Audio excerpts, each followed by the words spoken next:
Сәлеметсіздер ме, құрметті оқушылар? Бүгін сіздермен бірге тығыздықты есептеу тақырыбын жалғастыратын боламыз. Бүгінгі сабақта сіздермен бірге тығыздықтың есептеу формуласын қолданып, түрлі жағдайда есептерді қарастыратын боламыз. Ол үшін тағы бірде естеріңізге салып кетейін. Тығыздықты есептеу үшін біз негізгі формула ретінде ρ тең масса бөлінген көлем формуласын қолданатын боламыз. Және де ескере кететін жағдай, құрметті оқушылар, тағы сіздердің естеріңізге сала кетейін. Сіздердің кітаптарыңыздың қосымшаларында осы тығыздықтың есептеу кестелері болады. Газдардың, сұйықтардың және қатты денелердің тығыздықтары берілген. Олай болса, сіздермен бірінші есепті мысал ретінде қарастырайық. Бізде массасы 100 кг, белгісіз сұйықтың көлемі 125 литрге тең. Бұл қандай сұйықтық екенін сіздермен бірге анықтап көрейік. Ол үшін есептің берілгенін жазамыз. Номер бірінші есеп деп белгілеп алайық. Және есептің берілгенін шартын мұқият оқып жазайық. Массасы 100 килограммға тең. Және бұл сұйықтықтың көлемді В әрпімен белгілейміз, 125 литрге тең екен. Және бізден сұрап жатқаны бұл қандай сұйықтық. Немесе бұның қандай сұйықтық екенін біз тығыздығын есептеу арқылы біле аламыз. Ол үшін ең біріншіден есептің шартында көріп отырғандай, екі шамада бірдей халықаралық бірліктер жүйесінде өрнектелмеген 125 литрді біз метр кубқа айналдырып алуымыз керек. Білесіздер, 1 литрде оның минус 3 дәрежесі метр куб бар екен.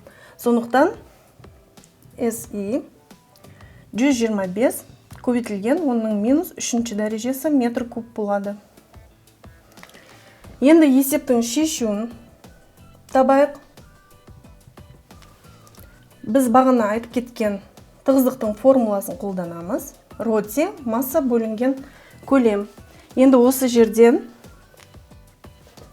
ρ тең болады. Массаны орнына 100 килограммды қояйық.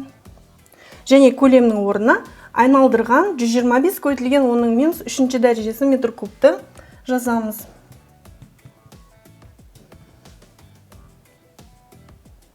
Енді есептесек, бізде 125-ке бөлген кезде бізде 0,8 шығады. Және мына жерде ескере кететін жағдай, оның минус 3 дәрежесі алымына өткен кезде ол өзінің таңбасын өзгертеді. Сондықтан оның 3 дәрежесі болып кетеді.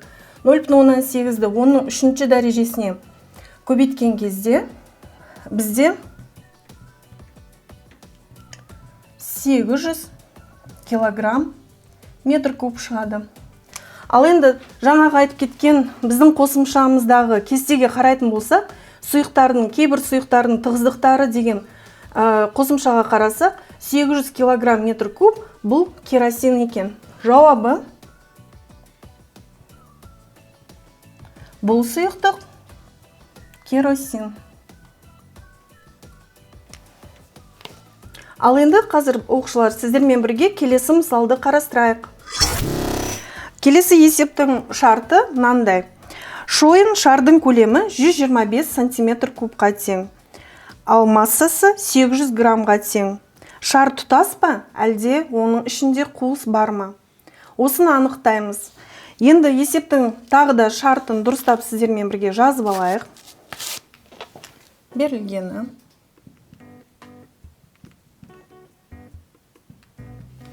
Шардың көлемі беріліпті. В тең 125 сантиметр куб. Және оның массасы 800 граммға тең дейді. Енді осы жерден осы шойын шардың бірінші тығыздығын анықтап алайық. Енді айта кететін жағдай балар, шойынның кестеде мәні бар. Соны жазып алайық. Кестеге қараймыз да шойын шардың тығыздығын көріп алайық. Ол 7 грамм сантиметр кубқа тең екен. Ро шойын тең 7,0 грамм бөлінген сантиметр кубқа. Ал енді қазір есептеу барысында біз тығыздықты есептеп алып, одан кейін барып осы шамамен бірге салыстыратын боламыз. Егер екеуі екі шама тең келетін болса, онда шардың ішінде ешқандай қуыс жоқ, тұтас шар болып есептелінеді. Ал егер бұл шамадан аз болатын болса, әрине оның ішінде қуыс бар деген сөз. Ал енді тағы бір ескерте кететін жағдай балалар. Мына жерде есептің шартында көлем сантиметр кубпен берілген және масса грамммен берілген. Сондықтан біз оны грамм және сантиметр куб түрінде есептей береміз. Одан кейін барып килограмм метр кубқа айналдырсақ та болады. Ал енді шешуі ро тең масса бөлінген көлем формуласын қолданамыз. Осы жерде ро тең, бізде масса 800 грамм, оны бөлеміз 125 сантиметр кубқа. Осыны бөлген кезде бізде 6,4 грамм сантиметр куб деген шама шығады. Ал енді жаңағыны сабақтың басында айтып кеткен болатынмын. Кестенің мәнін екеуін салыстырсақ, ро шойындікі біздікі артық болып тұр, біздің тапқан шартымыз бойынша тапқан тығыздықтан. Сондықтан біздің шарымыздың ішінде қуыс бар деп есептейміз. Жауабы шардың ішінде қуыс бар. Тағы сіздерде тағы бір дағдыны қалыптастырып кеткім келіп отыр. Грамм сантиметр кубты метр кубқа қалай айналдыратынымызды тағы бір естеріңізге сала кетейін. Ол үшін не істейтін едік? Әрине, мыңға көбейтуші едік. Енді 6,4 грамм сантиметр кубты метр кубқа айналдырайық.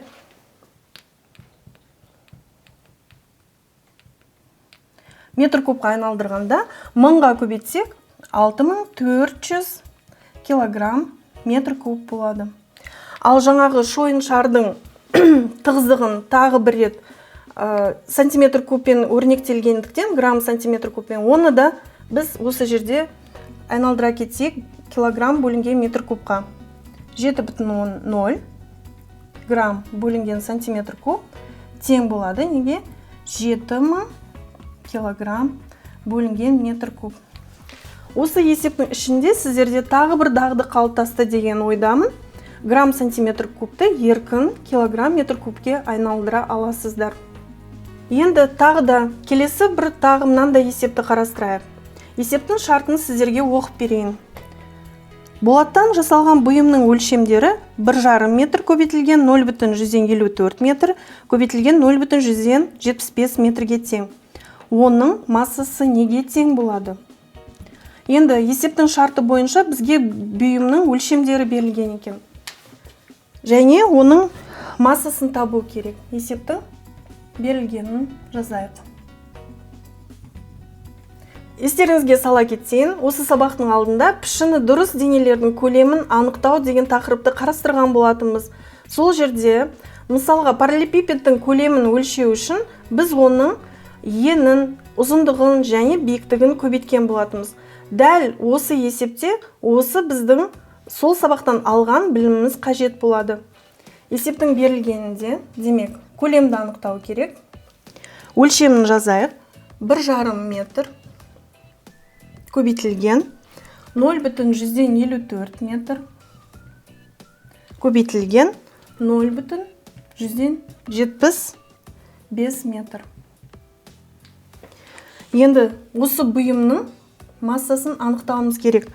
Және бұл бұйымның тығыздығын тағы да кестеден қарап аламыз. Себебі біздің болаттан жасалған бұйым деп аталып тұр. Кестеден қарасақ, оның мәні ро болат тең бізде 7800 килограмм бөлінген метр кубқа тең екен. Ал енді массасын анықтау үшін біз негізгі формуланы бірінші жазып алайық. Ро тең шешуі деп қояйық. Ро тең масса бөлінген көлем. Ал енді балалар, осы жерде мынандай сұрақ туындайды. Осы жерден массаны қалай таба аламыз? Сіздерге бір әдіс көрсетіп кетейін.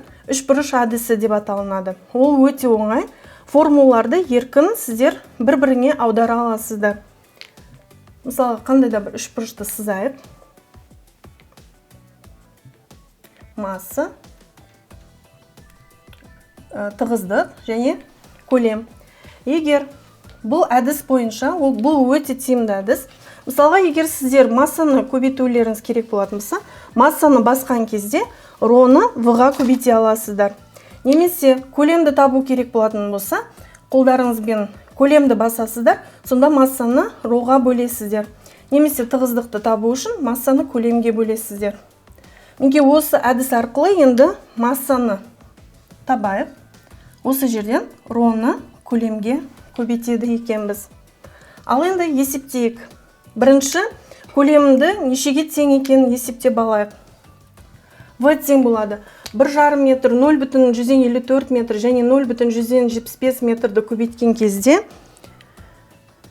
0,16 метр куб шығады екен.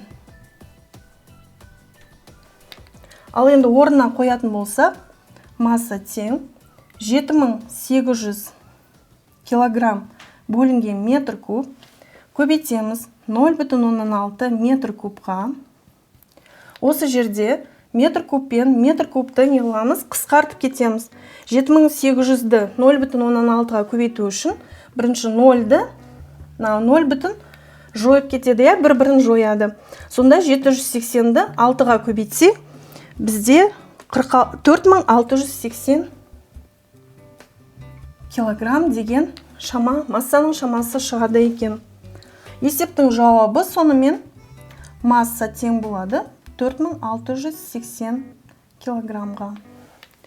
Ал енді, құрметті оқушылар, сіздермен осы тығыздық тақырыбын тағы бір рет қайталап өтейік. Тығыздық деген біздің өмірімізде өте үлкен роль атқарады.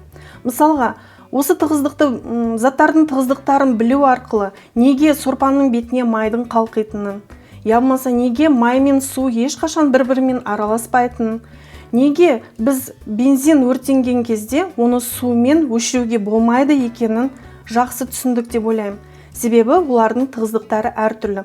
Мысалға, бензиннің тығыздығы 710 килограмм бөлінген метр куб болатын болса, судың тығыздығы 1000 килограмм метр куб.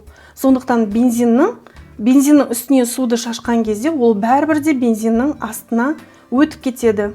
Сондықтан тығыздықтарды білу өте маңызды. Және де мынандай мысалы айтып кетуге де болады, балалар. Мысалға, кейбір теңіздердің сулары бір-бірімен араласпайтыны туралы естіген боларсыздар. Не себептен? Бұл теңіздің ішіндегі судың бір-бірінің тығыздықтарының әртүрлі болуында екен. Ол жердегі табиғаты да ол судың ішіндегі жүзіп жүрген жануарлары да әртүрлі болатыны себебі осыдан. Мінеке, тығыздық тақырыбын жақсы меңгерді деген ойдамын. Бүгінге осымен сабағымыз аяқталды. Тығыздық тақырыбы сіздерге түсінікті болды деген ойдамын. Қош, сау болыңыздар.